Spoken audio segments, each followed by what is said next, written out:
Welcome back, it's Nine, and today we are going to be discussing how Sony could be buying more studios very, very soon. And this comes from Geoff Keighley over on Twitter, who says, have heard from multiple people, as you might suspect, there are a few other big video game deals in final stages of negotiations. It's going to be an interesting year. So this isn't a insignificant person in the games industry. We're talking about Geoff Keighley. He has many, many connections in the industry, and I think that he's definitely got sources that tell him what could be happening right now in the industry. So this gives us a hint. I mean, we kind of all expected it. As Microsoft said, they're not done. Sony said they're not done. And it's very clear that we have a lot of outside interest coming in as well that want to buy up studios. So there's a lot going on in the games industry right now. And in terms of the big three, I don't think that they're going to stop anytime soon, as they obviously want to solidify their place in the games industry before these outside sources come in. And so we're going to talk about possibilities when it comes to Sony buying studios or possibly even publishers.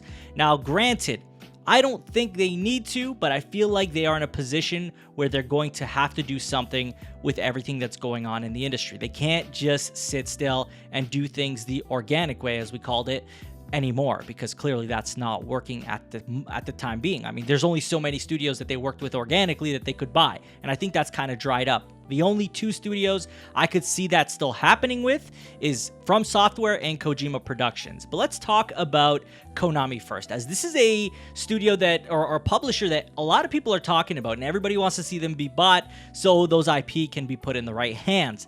Now, what I would suggest, number one, Sony has a good relationship with Konami in terms of, like, they've worked together on many titles before, so it makes sense that they would deepen that connection. But I think that it doesn't make sense to go and buy Konami, as Konami has way too much going on, and a lot of their business has nothing to do with video games. Clearly, they're not out here producing in-house games with their IP. So, number one, I don't think they need to buy Konami. I think what they need to do is try to buy the IP that they have, right? Because they have Metal Gear Solid, Silent Hill, Castlevania, three major IP that they could do a lot with. Granted, they would have to find other studios, but that could still be worked out, as Sony has many, many studios that could work on these titles. And, I think they could do it justice, or they could give it to, I don't know, Kojima Productions. So that's an option as well. And I don't think it would be that expensive compared to the amount they just spent on Bungie, which is $3.6 billion.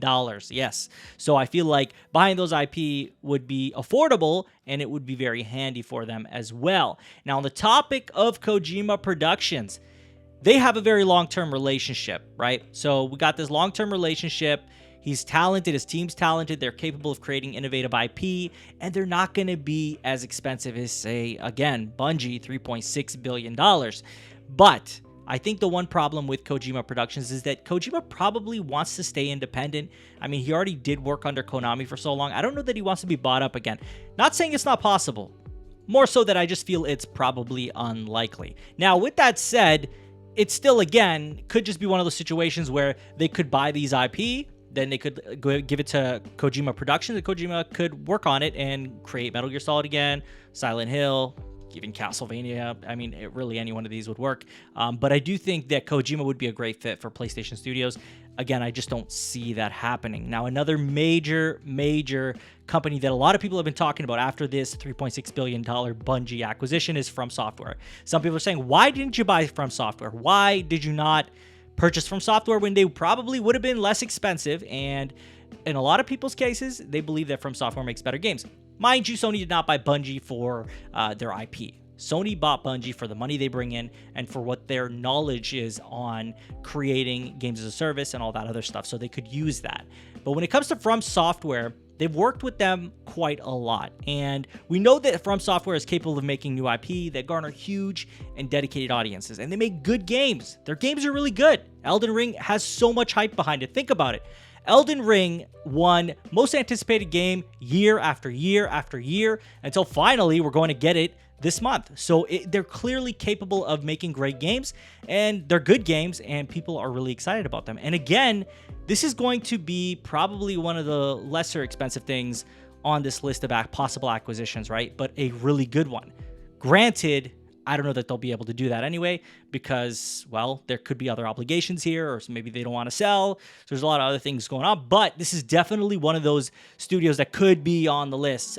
A studio that would fit perfectly within PlayStation Studios. Now, next we're going to be talking about two major publishers. Like, these are going to be the big guys. This is going to be the big money. These are going to be cases where I think it's not going to be every single title is going to be exclusive. So let's start off with Capcom. Sony has had a very long-term relationship with Capcom. This is not something new. They've been working together for a very long time.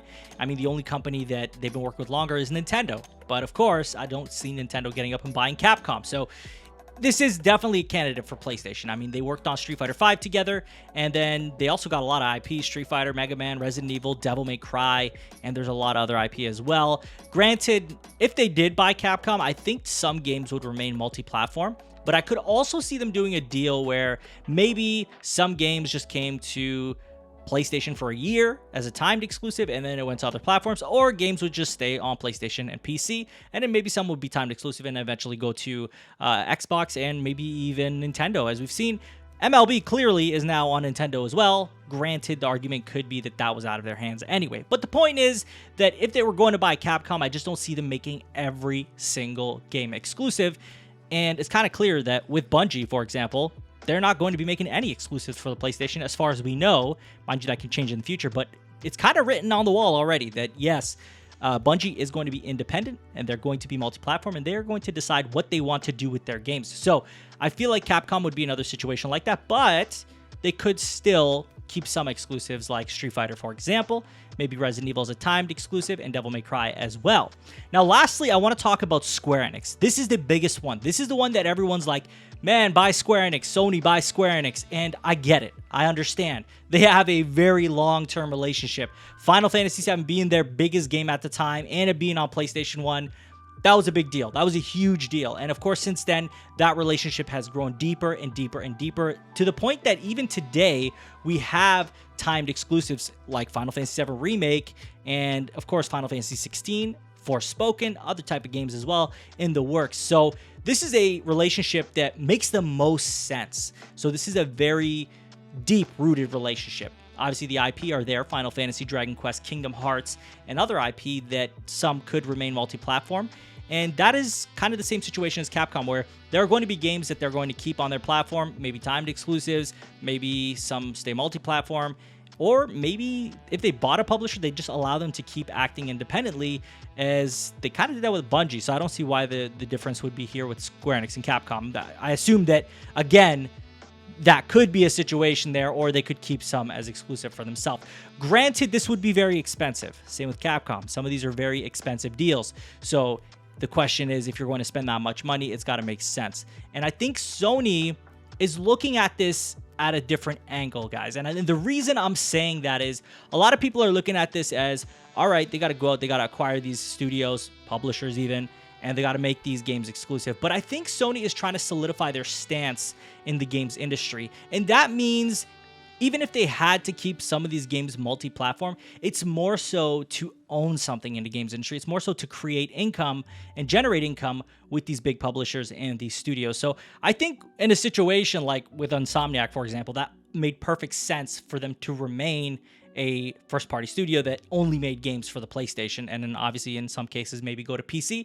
But I think if they were to acquire Capcom, Square Enix, I think those games would not all be exclusive. I think that some of those would be multi-platform. I just feel like that would make sense in those cases. But like if Kojima Productions was purchased, then I think that those games would probably be exclusive and then go to PC as well. From Software exclusive, go to PC as well. Konami's IP, I think if they did go that route, those games would, I would imagine, remain exclusive and go to PC. So there's a lot of things up in the air here. This is a lot of speculation. None of this is solid facts, of course. And just to be clear, no one out there is going to have the facts on who's being purchased other than the people involved with the deal. And I mean the highest higher ups of those companies, right? Like these deals are not just broadcast across the company. When I say Geoff Keighley knows something, it's because he's very deeply ingrained in the games industry, who has a lot of, I mean, a ton of connections. So I wouldn't be surprised if he knew something was going on. So whether he knows the details or not, I don't know, but I think he does have legitimate information.